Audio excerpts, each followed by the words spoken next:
You likely heard that the Fed cut the rates this week.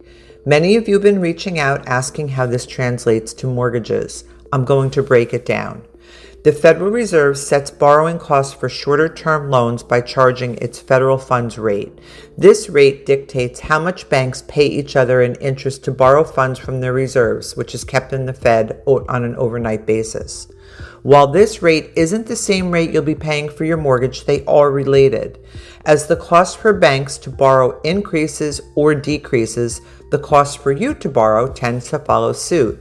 And when the Fed doesn't change the federal funds rate, it generally encourages lenders to maintain mortgage rates at the current state.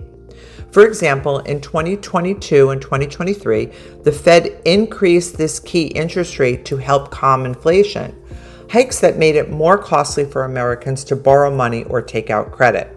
However, sometimes mortgage rates seem to ignore the Fed.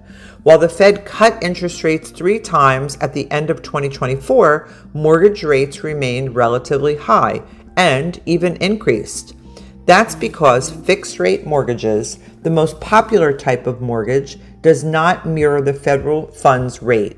They track the 10-year Treasury yield.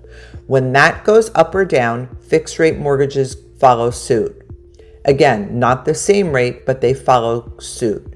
If you'd like to have conversation about interest rates, please reach out at 845-222-8270. There's a lot of misinformation I've been seeing on posts on Facebook, so let's get in the know. Laura Moritz at Classic Mortgage, where knowledge, resource, and experience make all the difference.